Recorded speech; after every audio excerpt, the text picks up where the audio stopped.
दोस्तों आज की इस वीडियो में हम हिंदी के प्रमुख कवि व उनकी रचनाएं से संबंधित जितने भी क्वेश्चन आपके एग्जाम में बन सकते हैं वे सभी क्वेश्चन इस वीडियो के अंदर डिस्कस करने वाले हैं। और इस क्लास के अंदर आपको एक डिफरेंट चीज देखने के लिए मिलेगी। मैंने रचनाओं के साथ साथ कवियों के उपनाम से संबंधित भी क्वेश्चन इसी वीडियो में शामिल किए हुए हैं, क्योंकि कई बार कवियों के उपनाम से भी प्रश्न एग्जाम में पूछा जा चुका है, तो इसलिए हम उस चीज को भी मिस नहीं करना चाहते। तो चलिए शुरुआत करते हैं आज की क्लास की। पहला क्वेश्चन आप सभी के सामने दिया गया है, हिंदी के सर्वप्रथम प्रकाशित पत्र का नाम क्या है? तो हिंदी का जो सबसे पहला पत्र था उसका नाम था उदंड मार्तंड। ऑप्शन नंबर 20 का बिल्कुल करेक्ट आंसर है। अब बात कर लेते हैं इसके संपादन की व इसके संपादक की। तो उदंड मार्तंड जो पत्र था इसका संपादन कोलकाता से हुआ करता था। और अगर आपसे पूछता है कि इसके संपादक कौन थे, तो इसके संपादक थे पंडित जुगल किशोर शुक्ल। तो इतना फैक्ट आपको उदंड मार्तंड से पता होना ही चाहिए। दोस्तों very very most important question है, कई बार पिछली परीक्षाओं में भी पूछा जा चुका है। नेक्स्ट क्वेश्चन पर चलते हैं। हिंदी के प्रथम गद्यकार कौन है? तो हिंदी के जो पहले गद्यकार है उनका नाम है लल्लू लाल। ऑप्शन नंबर 20 का बिल्कुल करेक्ट आंसर हो जाएगा। अगर बात करूं मैथिली शरण गुप्त की, तो ये जो मैथिली शरण गुप्त हैं इन्हें हिंदी का प्रथम राष्ट्र कवि भी कहा जाता है। बात करूं हिंदी के प्रथम गद्यकार की, तो हिंदी के प्रथम गद्यकार हो जाते हैं लल्लू लाल। हिंदी का प्रथम कवि किसे कहा जाता है? तो प्रथम कवि के रूप में सरहपा को माना गया है। आधुनिक हिंदी के जनक किसे माना जाता है? तो आधुनिक हिंदी के जनक आपके और कोई नहीं, भारतेंदु हरिश्चंद्र जी को माना गया है। यह चीज आपको ध्यान रखनी है। दोस्तों मैंने क्वेश्चंस के साथ साथ कुछ अन्य फैक्ट भी इसमें शामिल किए हुए हैं, उन फैक्ट्स को भी आप साथ के साथ ही नोट करके चलना। नेक्स्ट क्वेश्चन है, हिंदी साहित्य के आरंभिक काल को आचार्य रामचंद्र शुक्ल ने क्या कहा है? तो दोस्तों बहुत से लेखकों के द्वारा हिंदी साहित्य के आरंभिक काल के भिन्न भिन्न नाम दिए गए हैं। एक बार उन सभी को देख लेते हैं। जैसे कि आचार्य रामचंद्र शुक्ल जी ने आरंभिक काल को वीरगाथा काल का नाम दिया है। तो ऑप्शन नंबर सी इसका बिल्कुल करेक्ट आंसर हो जाएगा। अब अगर बात करूं जॉर्ज गियर्सन ने आधुनिक काल को क्या कहा, तो जॉर्ज गियर्सन के द्वारा आरंभिक काल को चारण काल कहा गया। मिश्र बंधुओं के द्वारा आरंभिक काल को प्रारंभिक काल कहा गया। आचार्य महावीर प्रसाद द्विवेदी जी के द्वारा इसे बीज वपन काल नाम दिया गया। और आचार्य रामचंद्र शुक्ल जी के द्वारा इसे वीरगाथा काल कहा गया। वहीं पर पंडित राहुल सांकृत्यायन के द्वारा इसे सिद्ध सामंत काल भी कहा गया है। तो आधुनिक काल या आरंभिक काल के इतने नाम काफी ज्यादा चर्चाओं में रहे हैं, पिछली कुछ परीक्षाओं में भी ये नाम पूछे गए हैं, तो इसलिए मैंने एक साथ आपको ये सभी नाम कवर करा दिए हैं। नेक्स्ट क्वेश्चन पर चलते हैं। हिंदी भाषा किस लिपि में लिखी जाती है? तो वेरी वेरी इजी क्वेश्चन है और very very most important question है। हिंदी भाषा की जो लिपि है वो है आपकी देवनागरी लिपि। ऑप्शन नंबर ए इसका बिल्कुल करेक्ट आंसर है। अब हिंदी भाषा की लिपि तो देवनागरी है, लेकिन देवनागरी लिपि का विकास किस लिपि से हुआ है? तो आप कहोगे सर ब्राह्मी लिपि से हुआ है। अब बात कर लेते हैं कुछ भाषाएं व उनकी लिपियों से संबंधित प्रश्नों की। जैसे कि पंजाबी भाषा, पंजाबी भाषा की लिपि हो जाती है गुरुमुखी। सौराष्ट्र भाषा की लिपि हो जाती है सौराष्ट्री। उर्दू भाषा की लिपि हो जाती है फारसी। अंग्रेजी भाषा की लिपि हो जाती है रोमन लिपि।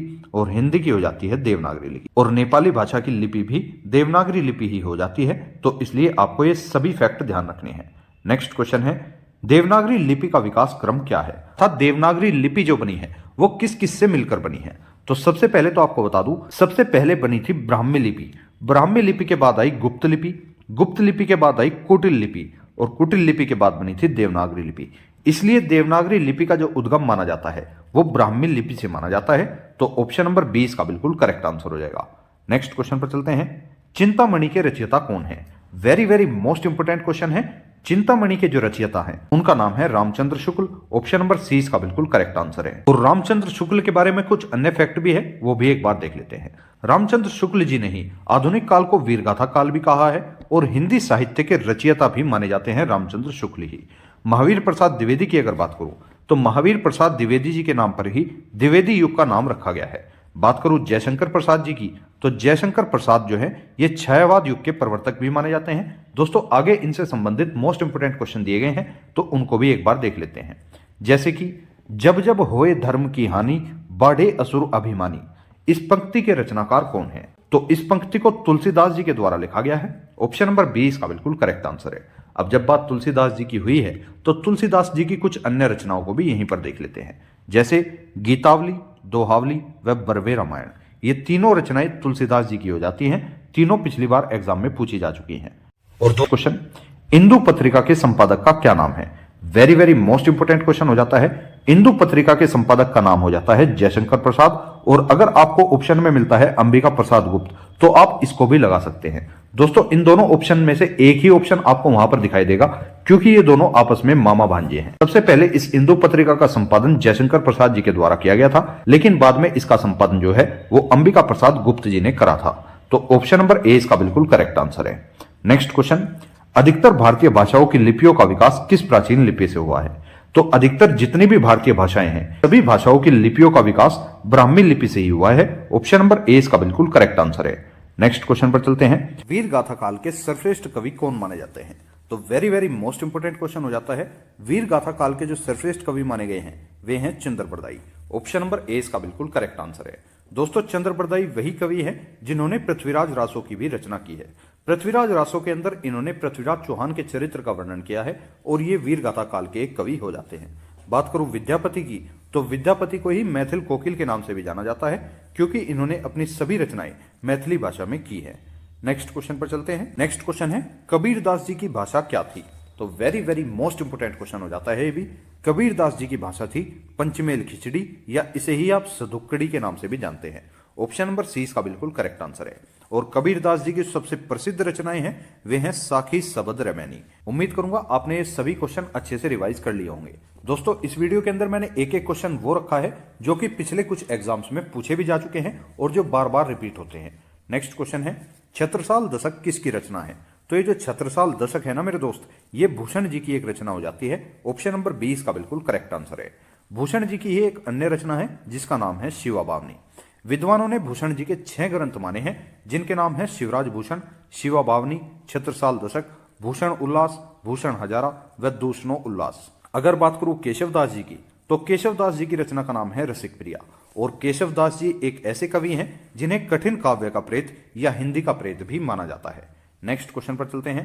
पल्लव के रचयिता कौन है? वेरी वेरी मोस्ट इंपोर्टेंट रचना है। पल्लव के रचयिता हो जाते हैं सुमित्रा नंदन पंत। ऑप्शन नंबर ए इसका बिल्कुल करेक्ट आंसर है। सुमित्रा नंदन पंत की कुछ अन्य रचनाएं भी हैं, वे भी यहीं पर देख लेते हैं, जैसे कि चिदंबरा, पल्लव, कला और बूढ़ा चांद, लोकायतन, चिदंबरा, सत्यकाम। बात करूं सुमित्रा नंदन पंत के अन्य नाम की, तो इन्हीं को ही प्रकृति का सुकुमार कवि भी कहा जाता है। नेक्स्ट क्वेश्चन है, छायावाद के प्रवर्तक का क्या नाम है? तो ये क्वेश्चन मैंने आपको पहले भी बताया था। छायावाद के प्रवर्तक का नाम हो जाता है जयशंकर प्रसाद। जयशंकर प्रसाद जी को ही छायावाद का प्रवर्तक कवि भी माना जाता है। तो ऑप्शन नंबर डी इसका बिल्कुल करेक्ट आंसर है। अब छायावाद युग के 4 जो सुप्रसिद्ध कवि हैं जो कि हर एग्जाम में पूछे ही जाते हैं, वे भी एक बार आपको यहीं पर बता देता हूं, जैसे कि महादेवी वर्मा, जयशंकर प्रसाद, सूर्यकांत त्रिपाठी निराला और राम कुमार वर्मा। ये 4 कवि ऐसे हैं जो कि छायावाद के 4 स्तंभ कहे जाते हैं। नेक्स्ट क्वेश्चन पर चलते हैं। प्रगतिवाद उपयोगितावाद का दूसरा नाम है, यह कथन किसका है? तो यह कथन जो है वो नंद दुलारे वाजपेयी जी के द्वारा दिया गया था। ऑप्शन नंबर सी इसका बिल्कुल करेक्ट आंसर है। नेक्स्ट क्वेश्चन, प्रेमचंद के अधूरे उपन्यास का क्या नाम है? तो प्रेमचंद का जो एक अधूरा उपन्यास है उसका नाम है मंगलसूत्र। ऑप्शन नंबर सी इसका बिल्कुल करेक्ट आंसर है। लेकिन ये तो बात थी अधूरे उपन्यास की, हमें प्रेमचंद जी के प्रथम उपन्यास का नाम भी पता होना चाहिए। तो इनका प्रथम उपन्यास था सेवा सदन, अधूरा उपन्यास था मंगलसूत्र, और जो उपन्यास इनका अंग्रेजों के द्वारा जब्त किया गया था उसका नाम था सोजे वतन। ये सभी फैक्ट आपके एग्जाम की दृष्टि से काफी ज्यादा इंपॉर्टेंट हो जाते हैं, तो एक को भी मिस मत करना। नेक्स्ट क्वेश्चन, रामधारी सिंह दिनकर को किस कृति पर भारतीय ज्ञानपीठ पुरस्कार प्राप्त हुआ था? तो रामधारी सिंह दिनकर जी को इनकी उर्वशी नामक कृति पर भारतीय ज्ञानपीठ पुरस्कार भी प्राप्त हो चुका है। ऑप्शन नंबर डी इसका बिल्कुल करेक्ट आंसर है। करो सुमित्रा नंदन पंत को किस कृति पर मिला? तो सुमित्रा नंदन पंत को चिदंबरा के लिए ज्ञानपीठ पुरस्कार दिया गया था। वहीं पर महादेवी वर्मा को यामा कृति के लिए ज्ञानपीठ पुरस्कार से सम्मानित किया जा चुका है। नेक्स्ट क्वेश्चन पर चलते हैं। हिंदी साहित्य के इतिहास के सर्वप्रथम लेखक का क्या नाम है? तो हिंदी साहित्य के इतिहास के जो सर्वप्रथम लेखक माने जाते हैं उनका नाम हो जाता है आचार्य रामचंद्र शुक्ल। ऑप्शन नंबर सी इसका बिल्कुल करेक्ट आंसर है। हिंदी भाषा का इतिहास फ्रेंच भाषा में किसने लिखा था? तो फ्रेंच भाषा में लिखने वाले हो जाते हैं गार्सद तासी। और इन्होंने फ्रेंच भाषा के अंदर हिंदी भाषा के इतिहास को क्या नाम दिया? तो इसका नाम था इस्तवार द लिटरेयर एंदुई ए हिंदुस्तानी। हिंदी साहित्य का प्रथम इतिहास नामक ग्रंथ जो है वो फ्रेंच भाषा में गार्सद तासी के द्वारा ही लिखा गया था। यह ग्रंथ इन्होंने 1839 में प्रकाशित किया था। बात करूं आचार्य रामचंद्र शुक्ल जी की, तो आचार्य रामचंद्र शुक्ल के द्वारा लिखे गए हिंदी साहित्य के इतिहास के ग्रंथ का नाम हिंदी साहित्य का इतिहास ही रखा गया था, जिसका प्रकाशन 1929 के अंदर कर दिया गया था। बात करूं शिव सिंह सेंगर जी की, तो शिव सिंह सेंगर जी के द्वारा लिखा गया हिंदी साहित्य का नाम शिव सिंह सरोज रखा गया था, जिसका प्रकाशन वर्ष 1883 रखा गया है। तो इतना फैक्ट आपको हिंदी साहित्य के इतिहास के बारे में पता रखना है। पिछले कुछ एग्जाम्स में तीनों ही लेखकों से क्वेश्चन पूछे गए हैं। नेक्स्ट क्वेश्चन, पद्मावत किसकी रचना है? तो पद्मावत जो है ये मलिक मोहम्मद जैसी की एक रचना हो जाती है। ऑप्शन नंबर डी इसका बिल्कुल करेक्ट आंसर है। इनकी कुछ अन्य रचनाएं भी हैं जैसे कि पद्मावत, अखरावट, आखिरी कलाम। पद्मावत नामक रचना को ही मलिक मोहम्मद जैसी के द्वारा अवधी भाषा में लिखा गया है, यह चीज भी आपको पता रखनी है। नेक्स्ट क्वेश्चन, बैताल पचीसी के रचनाकार कौन है? तो एक तो रचना है बैताल पचीसी, एक रचना है प्रेम पचीसी। बैताल पचीसी की अगर बात करूं तो इसको सुरीति मिश्र जी के द्वारा लिखा गया है, और प्रेम पचीसी की अगर बात करूं इसको प्रेमचंद्र जी के द्वारा लिखा गया है। दोनों ही रचना अलग अलग हैं, दोनों के ही लेखक अलग अलग हैं, दोनों को आपको अलग अलग रूप से ध्यान रखना है। नेक्स्ट क्वेश्चन, तरनी तनुजा तट तमाल तरुवर बहुछाए प्रस्तुत पंक्ति के रचयिता कौन है? तो इस पंक्ति को अक्सर आपने अलंकार में यूज होता हुआ देखा होगा। इस पंक्ति के रचनाकार कौन है आपसे ये पूछा है। तो इस पंक्ति के रचनाकार है भारतेंदु हरिश्चंद्र, जिन्हें आधुनिक हिंदी का जनक भी माना जाता है। तो ऑप्शन नंबर ए इसका बिल्कुल करेक्ट आंसर है। और इसी के अनुसार जब आपसे ये लाइन पूछ ली गई है कि तरनी तनुजा तट तमाल तरुवर बहुछाए, इसमें कौन सा अलंकार हो जाता है? तो इसमें आपका अनुप्रास अलंकार हो जाता है। आधुनिक हिंदी के जनक किसे माना जाता है? तो आधुनिक हिंदी के जनक है भारतेंदु हरिश्चंद्र। हिंदी साहित्य की आत्मा किसे माना जाता है? तो हिंदी साहित्य की आत्मा कहा जाता है माखनलाल चतुर्वेदी जी को। और हिंदी के राष्ट्रकवि किसे माना जाता है? तो हिंदी के राष्ट्रकवि माने जाते हैं रामधारी सिंह दिनकर। नेक्स्ट क्वेश्चन पर चलते हैं, भारत भारती नामक काव्य के रचनाकार कौन है? तो भारत भारती नामक काव्य के रचनाकार हो जाते हैं मैथिली शरण गुप्त। ऑप्शन नंबर सी इसका बिल्कुल करेक्ट आंसर है। मैथिली शरण गुप्त जी की कुछ अन्य रचनाएं काफी सुप्रसिद्ध रचनाएं हैं जैसे कि जयद्रथवध, यशोधरा व भारत भारती। नेक्स्ट क्वेश्चन पर चलते हैं, दोहा कोश के रचयिता कौन है? तो दोहा कोश के रचयिता है सरहपा। ऑप्शन नंबर सी इसका बिल्कुल करेक्ट आंसर है। सरहपा वही कवि हैं जिन्हें हिंदी का प्रथम कवि भी माना गया है। हिंदी के प्रथम आदि कवि कौन है? तो हिंदी के प्रथम आदि कवि है स्वयंभू और हिंदी के प्रथम कवि है सरहपा। दोनों में ही डिफरेंस है, दोनों को आपको अच्छे से ध्यान से देखना है। नेक्स्ट क्वेश्चन, प्रेम सागर के रचनाकार कौन है? तो मेरे दोस्त प्रेम सागर के रचनाकार हैं लल्लू लाल। ऑप्शन नंबर सी इसका बिल्कुल करेक्ट आंसर है। हिंदी के प्रथम गद्यकार भी लल्लू लाल को ही माना जाता है, यह चीज भी आपको पता होनी चाहिए। नेक्स्ट क्वेश्चन पर चलते हैं, पंच परमेश्वर नामक कहानी के लेखक कौन है? तो ये जो पंच परमेश्वर नामक कहानी है इसको प्रेमचंद्र जी के द्वारा लिखा गया था। ऑप्शन नंबर बी इसका बिल्कुल करेक्ट आंसर है। बात करूं प्रेमचंद्र जी की कुछ अन्य रचनाओं की तो ईदगाह, कफन, पंच परमेश्वर, सेवा सदन व गबन व गोदान, ये सभी रचनाएं प्रेमचंद जी की सुप्रसिद्ध रचनाएं हो जाती हैं। सारी ही रचनाएं काफी ज्यादा इंपॉर्टेंट हो जाती हैं। नेक्स्ट क्वेश्चन, जन्मेजय का नागयज्ञ किसकी एक कृति है? तो ये जो जन्मेजय का नागयज्ञ है ये जयशंकर प्रसाद जी की एक कृति हो जाती है। ऑप्शन नंबर बी इसका बिल्कुल करेक्ट आंसर है। अब बात करूं जयशंकर प्रसाद जी की कुछ अन्य रचनाओं की तो इनकी कुछ अन्य रचनाएं हो जाती हैं झरना, कंकाल, इरावती, स्कंदगुप्त या कामायनी। नेक्स्ट क्वेश्चन पर चलते हैं, तोड़ती पत्थर कविता के कवि कौन है? तो तोड़ती पत्थर नामक कविता के कवि हो जाते हैं सूर्यकांत त्रिपाठी निराला। ऑप्शन नंबर सी इसका बिल्कुल करेक्ट आंसर है। नेक्स्ट क्वेश्चन, हार की जीत नामक कहानी के रचनाकार कौन है? तो हार की जीत नामक कहानी को सुदर्शन जी के द्वारा लिखा गया है। ऑप्शन नंबर ए इसका बिल्कुल करेक्ट आंसर है। नेक्स्ट क्वेश्चन, रानी केतकी की कहानी के रचयिता कौन है? तो रानी केतकी की कहानी के रचयिता हो जाते हैं इंशा अल्लाह खां। ऑप्शन नंबर डी इसका बिल्कुल करेक्ट आंसर है। नेक्स्ट क्वेश्चन, शिव शंभू के चिट्ठे के रचनाकार कौन है? तो इस रचना को बाल मुकुंद गुप्त जी के द्वारा लिखा गया है। ऑप्शन नंबर डी इसका बिल्कुल करेक्ट आंसर है। नेक्स्ट क्वेश्चन, रसिक प्रिया के रचयिता कौन है? तो रसिक प्रिया नामक रचना के रचयिता हो जाते हैं केशवदास, जिन्हें कठिन काव्य का प्रेत भी कहा जाता है। ऑप्शन नंबर डी इसका बिल्कुल करेक्ट आंसर है। केशवदास जी की कुछ अन्य रचना है कवि प्रिया, रतन बावनी। नेक्स्ट क्वेश्चन पर चलते हैं, रामचरितमानस की भाषा क्या है? अर्थात रामचरितमानस की जो भाषा है वो है आपकी अवधी भाषा। ऑप्शन नंबर डी इसका बिल्कुल करेक्ट आंसर है। और आपको रामचरितमानस के बारे में कुछ फैक्ट भी बता देता हूं, जैसे कि रामचरितमानस श्री राम के चरित्र पर वर्णित की गई है, जिसके रचयिता तुलसीदास जी हो जाते हैं। और रामचरितमानस के अंदर कुल 7 कांड को दर्शाया गया है, जिनमें से सबसे बड़ा कांड हो जाता है बालकांड और सबसे छोटा कांड है किष्किंधा कांड। ये फैक्ट आपको ध्यान रखने हैं।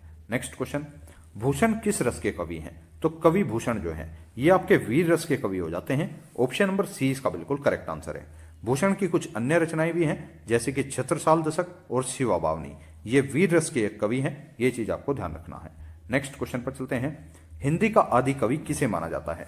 तो मैंने आपको इस क्लास की स्टार्टिंग में ही ये क्वेश्चन कराया था कि हिंदी का आदि कवि जो है वो सरहपा को माना जाता है। ऑप्शन नंबर 20 का बिल्कुल करेक्ट आंसर है।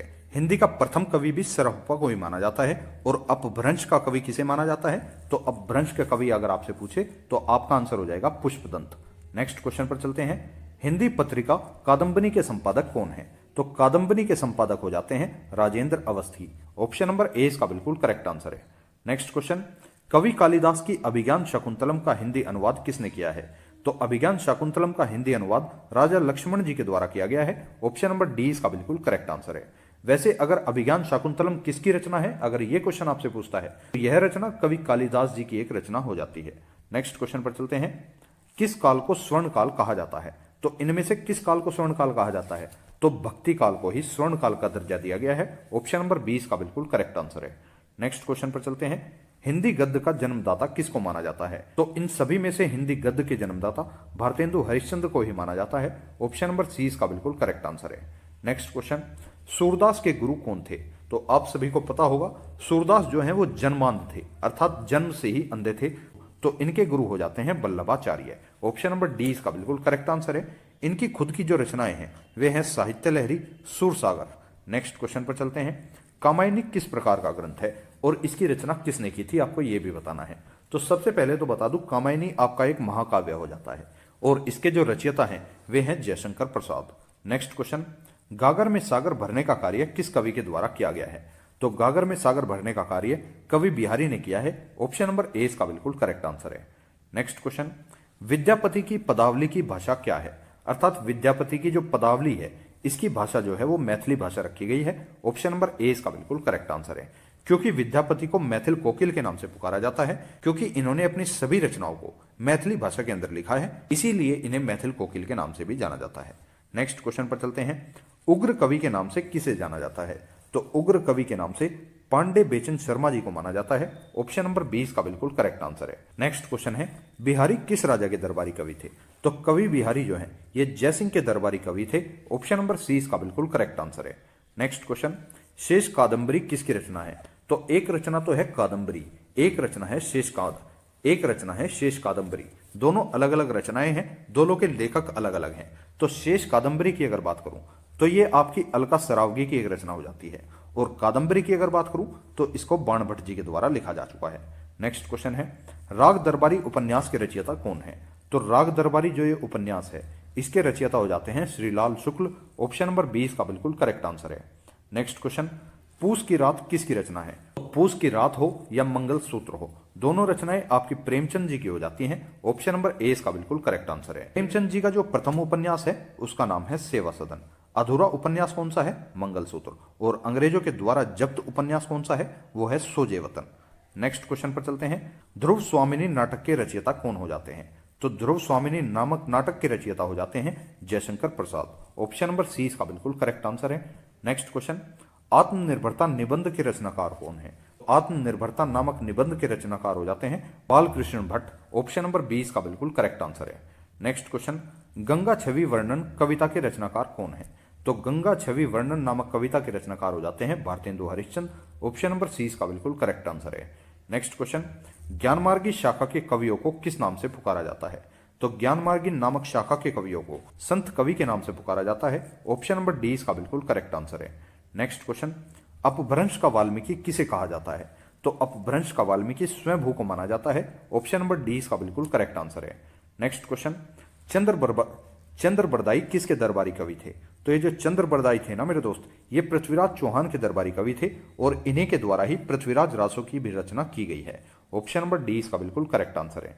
नेक्स्ट क्वेश्चन, रीतिकाल का वह कौन सा कवि है जो अपनी मात्र एक कृति से हिंदी साहित्य में अमर हो गया है? तो रीतिकाल के ऐसे कवि का नाम हो जाता है कवि बिहारी, जिन्होंने अपनी एक कविता से हिंदी साहित्य में अमर होने का स्थान प्राप्त कर लिया है। ऑप्शन नंबर सी इसका बिल्कुल करेक्ट आंसर है। नेक्स्ट क्वेश्चन पर चलते हैं। कठिन काव्य का प्रेत किस कवि को माना जाता है? तो मैंने आपको इस क्लास की स्टार्टिंग में ही यह क्वेश्चन बताया था कि कवि केशव दास को कठिन काव्य का प्रेत भी कहा जाता है। तो ऑप्शन नंबर डी यहां पर बिल्कुल करेक्ट आंसर हो जाएगा। नेक्स्ट क्वेश्चन है, प्रकृति के सुकुमार कवि किसे कहा जाता है? तो प्रकृति के सुकुमार कवि के रूप में सुमित्रा नंदन पंत जी को जाना जाता है। ऑप्शन नंबर 20 का बिल्कुल करेक्ट आंसर है। नेक्स्ट क्वेश्चन है, एक भारतीय आत्मा किस कवि को कहा जाता है? तो एक भारतीय आत्मा के नाम से सुमित्रा नंदन पंत जी को ही जाना जाता है। ऑप्शन नंबर डी इसका बिल्कुल करेक्ट आंसर है। हिंदी का कलाधर किसे कहा जाता है?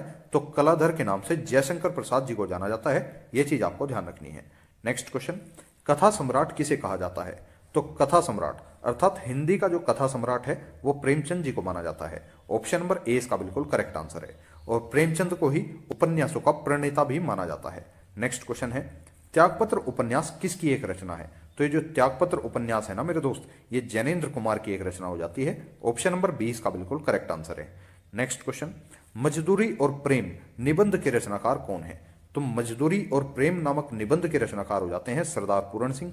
ऑप्शन नंबर ए इसका बिल्कुल करेक्ट आंसर है। नेक्स्ट क्वेश्चन है, खड़ी बोली के सर्वप्रथम लोकप्रिय कवि कौन माने जाते हैं? तो खड़ी बोली के जो सर्वप्रथम लोकप्रिय कवि माने जाते हैं उनका नाम है अयोध्या सिंह उपाध्याय, जिन्हें आप हरिओद के नाम से भी जानते हैं। ऑप्शन नंबर डी इसका बिल्कुल करेक्ट आंसर है। बात करूं खड़ी बोली का प्रथम महाकाव्य कौन सा हो जाता है? तो वह है प्रिय प्रवास, और इसकी भी रचना अयोध्या सिंह उपाध्याय हरिओद के द्वारा ही की गई है। नेक्स्ट क्वेश्चन, निम्नलिखित में से किसे साहित्य अकादमी पुरस्कार मिल चुका है? तो जैसे कि आप सभी लोग जानते होंगे, नामवर सिंह को साहित्य अकादमी पुरस्कार से सम्मानित किया जा चुका है। ना ही तो प्रेमचंद को मिला, ना ही निराला को मिला, और ना ही भारतेंदु हरिश्चंद्र को मिला है। नेक्स्ट क्वेश्चन पर चलते हैं, संसद से सड़क तक काव्य के रचनाकार कौन है? तो ये जो संसद से सड़क तक नामक काव्य है, इसके रचनाकार हो जाते हैं Shrikant Verma. Option number B इसका बिल्कुल करेक्ट आंसर है। नेक्स्ट और आज का लास्ट क्वेश्चन है, हिंदी साहित्य में प्रयोगवाद के प्रवर्तक का नाम क्या है? तो हिंदी साहित्य के अंदर प्रयोगवाद के प्रवर्तक का नाम हो जाता है अज्ञेय। ऑप्शन नंबर ए इसका बिल्कुल करेक्ट आंसर है। दोस्तों उम्मीद करूंगा आपने एक एक रचना को अच्छे से रिवाइज किया होगा। आपको एक क्लास कैसी लगी है आपको कमेंट बॉक्स में जरूर बताना है। और यदि आपको एक क्लास पसंद आई हो तो आप इस वीडियो को लाइक अवश्य करें तथा अपने अन्य दोस्तों तक भी शेयर जरूर करें। और इसी तरह की मोस्ट इंपोर्टेंट क्लासेस को पाने के लिए आप रैंकर्स जी के यूट्यूब चैनल को सब्सक्राइब कर सकते हैं। हम मिलेंगे नेक्स्ट किसी वीडियो में। Thank you so much for watching this video. जय हिंद, जय भारत। इस वीडियो की पीडीएफ प्राप्त करने के लिए रैंकर्स जी के नामक टेलीग्राम चैनल को ज्वाइन कर सकते हैं, जिसका लिंक मैंने आपको इसी वीडियो के डिस्क्रिप्शन में भी दिया हुआ है।